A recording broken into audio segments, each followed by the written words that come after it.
महाराष्ट्र में हर बार कहीं ना कहीं योजना शुरू होती है, योजना शुरू हुई है, कई योजना का कई लोगों को लाभ मिला है, कई लोगों को लाभ से अभी भी वंचित है। अभी महाराष्ट्र में सबसे ज्यादा योजना पे फोकस है लाडली बहना। लाडली बहना के खाते में जो है 1500 रुपए हर महीने दिया जा रहा है, जबकि एडवांस भी दिया जा रहा है। अभी लगभग कुछ दिन के बाद में जो महाराष्ट्र में विधानसभा का चुनाव होगा, तो चुनाव के समय आचार संहिता लगती है, आचार संहिता में पैसे नहीं डाल सकते, इसीलिए लगभग 2 महीने के एडवांस भी डाल रहे। पर लगभग जो है बच्चों के लिए 2018 से शिष्यवृत्ति जो योजना शुरू की गई थी, पर शिष्यवृत्ति योजना चलते चलते लगभग अभी 6 साल हो गए और जिला परिषद स्कूल थाना के एक भी बच्चों को शिष्यवृत्ति योजना का आज तक लाभ नहीं मिला। इसीलिए आज जो है पालक वर्ग जो है आंदोलन कर रहे। योजना शुरू क्यों की जाती है, ये सबसे बड़ा एक सवाल खड़ा किया जा रहा है। अगर योजना शुरू कर रहे हैं, सरकार के पास बजट है, तो बजट है तो फिर उनके खाते में अभी तक पैसे क्यों नहीं आए। हमने जो है समाज कल्याण के जो अधिकारी है उनसे बात किया, उनका कहना यह है कि योजना आ रही है, फंड आ रहा है, पर जितना फंड आना चाहिए उतना नहीं आ रहा है। पर अभी तक 2018 से थाना स्कूल के बच्चों को शिष्यवृत्ति योजना का लाभ नहीं मिला और लाभ से वंचित है। इसीलिए आज कहीं ना कहीं जो है पालक आक्रोश हुए, पालक वगैरह का जो है धरना आंदोलन है। आइए जानने का प्रयास करेंगे किस प्रकार का आंदोलन है, किस प्रकार की मांग है, आने वाले समय में किस प्रकार का इनका आंदोलन रहेगा। क्या नाम है आपका पूरा? मेरा नाम है राजेश सोनवाने और मैं थाने का रहवासी हूँ और मेरा बच्चा जिला परिषद स्कूल में पहली से लेकर 6वीं तक और पहली से लेकर 3री तक 2 बच्चे मेरे जिला परिषद स्कूल में पढ़ते हैं। मैं ये धरने आंदोलन पे इसलिए बैठा हूँ, ये पालक है मेरे साथ में, पूरे हम लोग पालक वर्ग पूरे बैठे हैं। इसका कारण ये है धरने आंदोलन का कि 2018 में जीआर निकला है शासन का कि शिष्यवृत्ति बच्चों को मिलेंगी और उस जीआर में ये दिया हुआ है कि डॉक्यूमेंट जो है शिक्षक लोग जो है विद्यार्थियों को बताते हैं कि आप आधार कार्ड, जाति का दाखला, यानी कास्ट सर्टिफिकेट, बैंक का अकाउंट, और अकाउंट खोलने के लिए माँ बाप के साथ में बच्चा जाता है, जॉइंट अकाउंट खोलता है, उसका बैंक का अकाउंट, उसके बाद में उत्पन्न का दाखला, जो तहसीलदार की तरफ से उत्पन्न का दाखला लिया जाता है, उत्पन्न का दाखला, इतने डॉक्यूमेंट्स हम लोग जमा करते हैं। जमा करने के बाद में 2018 से जमा करते हुए अभी तक वो शिष्यवृत्ति हमें मिली नहीं है। तो हमारा ये कहना है पालक वर्ग का कि अगर आप 2018 से शिष्यवृत्ति दे नहीं रहे हो, हमसे डॉक्यूमेंट जमा करवा रहे हो, हमसे ये हमाली करवा रहे हो, क्योंकि हम तो खेती किसानी करने वाले गरीब लोग हैं, हम ये डॉक्यूमेंट्स करने में हमारा हफ्ता निकल जाता है और ये इतनी कठिनाई से निकलने के बाद हम डॉक्यूमेंट देते हैं, तो भी आप 2018 से अभी 24 आ गया, हमें शिष्यवृत्ति क्यों नहीं दे रहे। और ये शिष्यवृत्ति हमारे अगर बच्चों के हक की है तो हमें मिलना चाहिए। आप अनेक सुविधा लाते हो, अवैध घोषणा करते हो, वो घोषणा के माध्यम से आज घोषणा हो गई, कल पैसे जमा हो गए, जिससे इस घोषणा का कुछ मतलब ही नहीं होता है। सबसे तो हमारा ये कहना है कि आरोग्य और शिक्षण, इस पे ध्यान दो सरकार ने, और जो जो स्कीम अगर बच्चों को दी हो वो पहले प्राधान्य पे देना चाहिए। इसलिए हम धरने आंदोलन पे बैठे, हमें शिष्यवृत्ति चाहिए और क्यों नहीं चाहिए उसका मतलब नहीं है, आपने जाहिर किया तो हमें शिष्यवृत्ति चाहिए। देखिए है कैसी है व्यवस्था। एक तरफ देश में नारा चलता है बेटी बचाओ बेटी पढ़ाओ, बेटियां तो पढ़ने को तैयार है, पर जो है योजना का लाभ बच्चों को मिलना चाहिए, वो मिल रही क्या? 2018 से थाना के जिला परिषद स्कूल को ये जो शिष्यवृत्ति की योजना शुरू हुई है, तब से एक भी बच्चे को योजना का लाभ नहीं मिला है। और महाराष्ट्र में योजना शुरू है लाडली बहना। महाराष्ट्र की आप लाडली बहना हो, आपको 1500 रुपए महीना सरकार अभी दे रही है और आपके बच्चों को जो है शिष्यवृत्ती योजना 2018 से शुरू हुई है वो नहीं मिल रही है, क्या बोलेंगे सरकार से? नमस्कार, माझे नाव वर्षा बेलावे आहे। मी पीएमसी केंद्र शाळेची शाळा समितीची उपाध्यक्ष आहे। माझं म्हणणं एकच आहे की माझी मुलगी 5व्या वर्गाला आहे, मुलगा 3ऱ्या वर्गाला आहे। मी पहिल्या वर्गापासून तिच्या स्कॉलरशिपचे फॉर्म भरत आहे, पण अजूनही तिला एकही वर्गाची स्कॉलरशिप मिळाली नाही, मुलाची स्कॉलरशिप मिळाली नाही। आम्ही शेतकरी वर्गातील सगळे लोक आहोत। आम्ही डॉक्युमेंट जमा करायला, जुळवाजुळव करायला पटवाऱ्याकडे जा, कास्ट सर्टिफिकेट बनवा, इन्कम बनवा, याच्यामध्ये आमचा सगळा वेळ निघून जातो आणि त्याच्यात आम्ही एवढे फॉर्म भरून सुद्धा आमच्या मुलांना स्कॉलरशिप नाही मिळत आहे। आमचं म्हणणं एकच आहे की त्यांच्या हक्काचे जर 10 रुपये पण असतील तर ते तुम्ही त्यांना त्यांच्या अकाउंटमध्ये टाका। पोरांना पण आम्ही स्कॉलरशिप बद्दल सांगतो की नाही बेटा तुम्हाला स्कॉलरशिप भेटणार आहे, ते पण खुश होतात, पण जर त्यांच्या खात्यामध्ये स्कॉलरशिप नाही आली तर त्यांच्यामध्ये कुठे ना कुठे नाराजगी व्यक्त होती की आम्ही एवढ्या हौशीने स्कॉलरशिपचे फॉर्म भरत आहोत, तर आम्हाला पण आमच्या हक्काची स्कॉलरशिप मिळायला पाहिजे। सगळ्या आपल्या महाराष्ट्रातील बहुतेक गोंदिया जिल्हा हा शेवटचा जिल्हा आहे आणि ह्या जिल्ह्यातील ठाणा गाव, ह्या ठाणा गावाला गेल्या 6 वर्षापासून स्कॉलरशिप मिळाली नाही। मग आमच्या ठाण्याला 6 वर्षापासून स्कॉलरशिप पासून दूर ठेवण्यात याचं कारण काय आहे? ठाण्याच गाव वंचित का पाहिजे? आमची मुलं मागासवर्गीय आहेत किंवा सगळे शेतकरी वर्ग आहेत, तर मग शिक्षण अधिकाऱ्याच्या किंवा समाज कल्याण विभागाच्या आमच्या मुलांवर लक्ष का नाहीये? माननीय शिक्षण मंत्री दीपकजी केसरकर 14 ऑगस्ट 2022 पासून आपण शिक्षण मंत्री ह्या पदावर रुजू झाल्या तर तुम्ही 2022 पासून आता 24 सुरू आहे तर तुम्हाला शिष्यवृत्तीचा मुद्दा अजूनही दिसला नाही का? तुम्ही ह्या विषयावर कधी चर्चा केली नाही का? आणि जर केली नाही तर तुम्ही हा निर्णय एकदम आमच्या मुलांना किंवा आम्हा पालकांना ठामपणे सांगून द्यायला पाहिजे की ही शिष्यवृत्तीची जी योजना आहे ती बंद करण्यात आली आहे. याच्या नंतरही जे पालक आहेत ते हे अशी फालतू धंदे कोणी करणार नाहीयेत की हे कागद बनवा ते कागद बनवा. तुम्ही एकदा हा निर्णय आमच्या पालकांना सांगा की याच्यानंतर शिष्यवृत्ती मिळणार नाहीये आणि जर मिळत आहे तर ती मुलांना त्यांच्या हक्काचे 10 रुपये असतील किंवा 5 रुपये असतील ते तुम्ही त्यांच्या खात्यामध्ये टाका.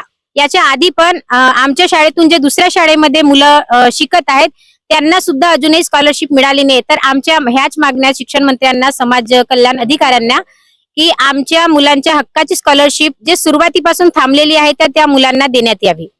जैसे घोषणा होती है कोई भी योजना की, वैसे फॉर्म भरने के लिए काफी जो है काम धंधे छोड़ के शुरुआत हो जाती है कि फॉर्म भरना है, फॉर्म भरना, सारे काम धंधे छोड़ के फॉर्म भरने की शुरुआत होती है. उनका एक ही रहता है योजना का लाभ मिलेगा ना लाभ मिलेगा. पर 2018 से आज 2024 हो गया, योजना का लाभ मिलते मिलते यहाँ के जो बच्चे पढ़ रहे थे यह कहीं और चले गए और कॉलेज स्कूल उनका चालू हुआ पर योजना का लाभ अभी भी नहीं मिला. अच्छा ये बताइए, जब भी योजना की घोषणा शुरू होती कोई भी तो सबसे पहले फॉर्म भरने की शुरुआत होती है और हर लाभार्थी को लगता है कि योजना का लाभ मिलेगा मिलेगा. पर 2018 से थाना के जिला स्कूल के बच्चों को लाभ नहीं मिला, अभी भी वंचित है. क्या गुहार लगाएंगे सरकार से?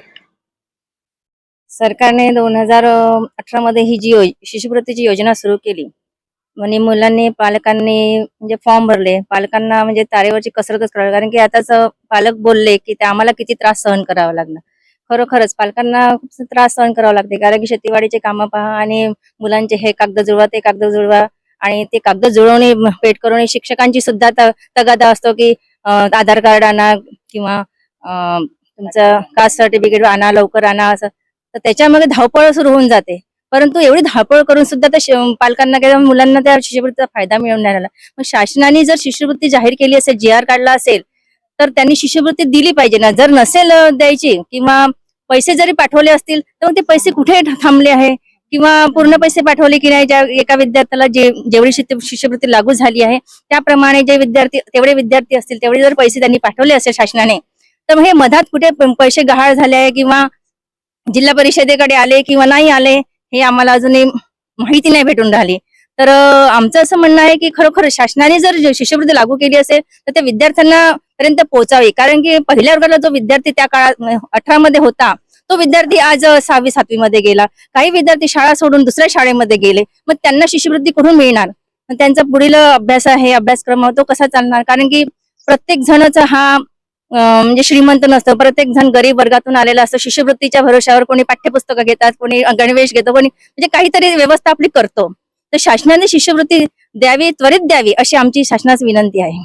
तो देखिए महाराष्ट्र की लाडली बहना को मिल रहे हैं 1500 रुपए हर महीने का और जो उनके बच्चे जो है योजना से 2018 से वंचित है. लगभग 2018 में घोषणा की गई थी और 2019 में जो है महाराष्ट्र का विधानसभा का चुनाव था. 2018 में महाराष्ट्र में घोषणा हुई थी शिष्यवृत्ति की इनके बताने के हिसाब से और 2019 में महाराष्ट्र का चुनाव था. उसी तरह 2024 में भी महाराष्ट्र में विधानसभा का घोषणा और यहाँ पे जो योजना शुरू हुई है महाराष्ट्र में लाडली बहना. तो लाडली बहना के पैसे तो अभी आ रहे हैं और आने वाले समय में पैसे आएंगे क्या? जिस तरह 2018 से जो घोषणा हुई है शिष्यवृत्ति योजना मिलेंगी, बच्चों को वंचित रखा जा रहा है, इसके लिए क्या गुहार लगाएंगे आप?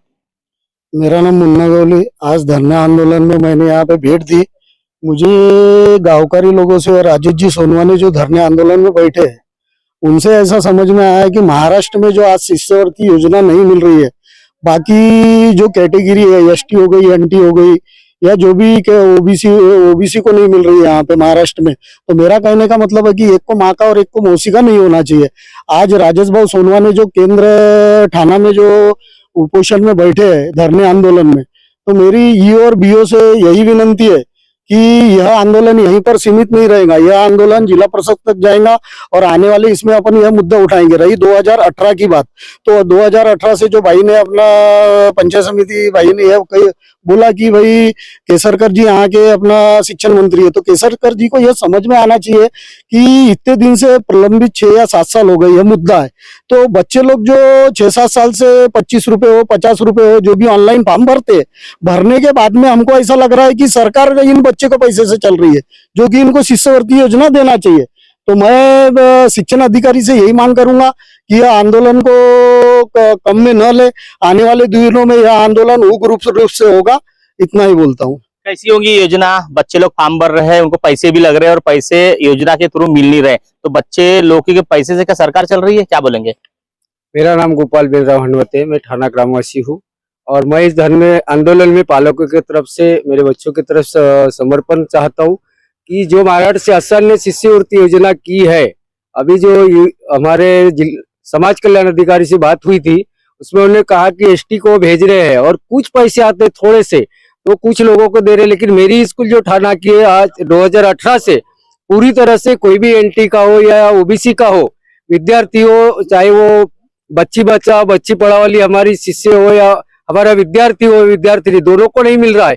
यह सरकार की बहुत बड़ी गलतफहमी है कि जो फॉर्म भरवाती है हम गरीबों को, मतलब कागज उनके पत्र जुड़ाने में काम को लगाती है और काम करने के बाद में कोई भी प्रकार की शिष्यवृत्ति नहीं दे रही। इसमें हमारे पालकों का आक्रोश है सरकार के ऊपर, और सरकार से निर्धारित करे और हमको शिष्यवृत्ति मिलना चाहिए।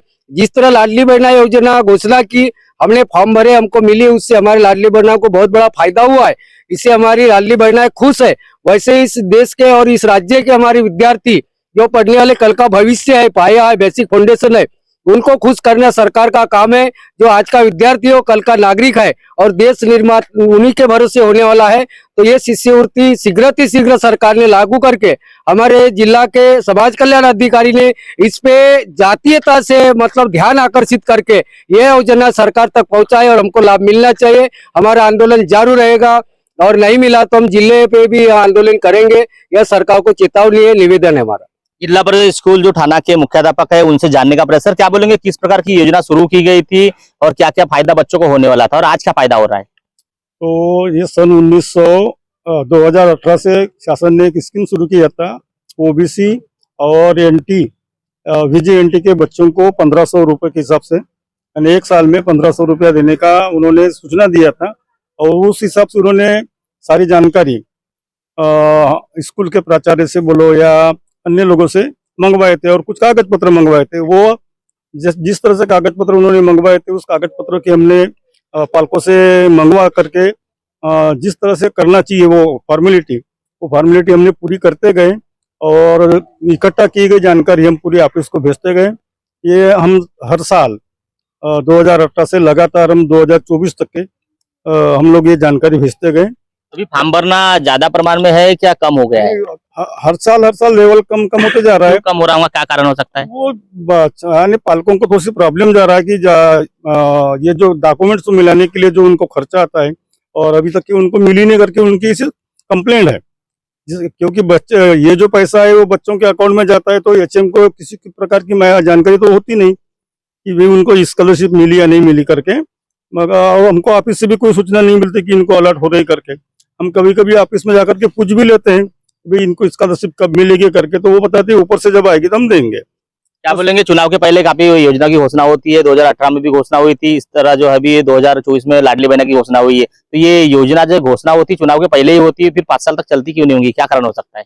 इसका कारण तो ये जो गवर्नमेंट जो है आज, जो भी गवर्नमेंट आती है वो सिर्फ चुनाव के लिए काम करते हैं।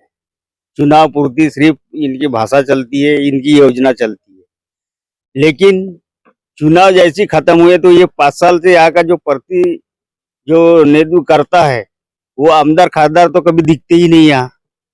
तो ऐसे लोगों को क्या, तो ये जो आज की जो परिस्थिति है जो बच्चों का, बाकी योजना को जल्दी वो, जैसे कि आज लाडली बहना है तो सिर्फ वो तात्पुरता के लिए वो लाडली बहना के वो लेडीज लोगों से वोट लेने के लिए ये काम कर रहे हैं, लेकिन ये नहीं जान रहे हैं कि बच्चे आज का भविष्य है, उस भविष्य को वो अंधकार में रखते हैं।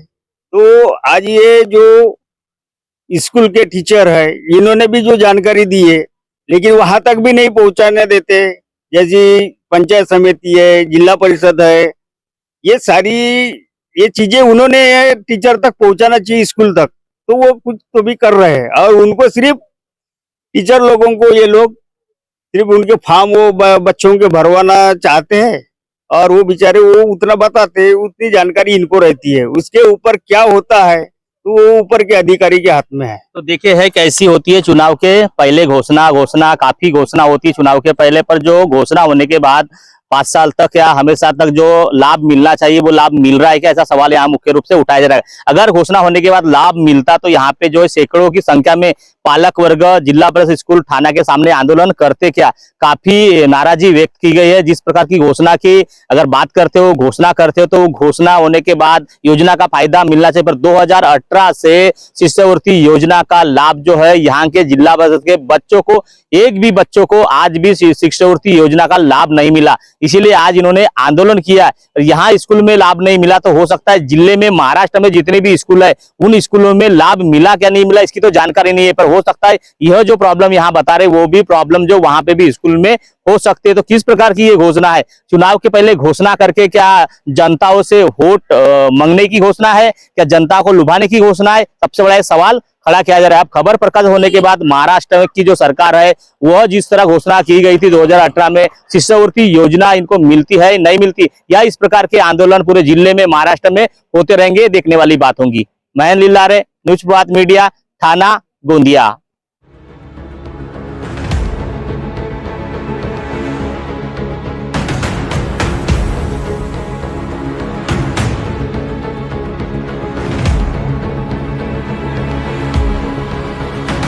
अब आपकी समस्या तूफान की तरह सरकार तक, न्यूज प्रभात मीडिया।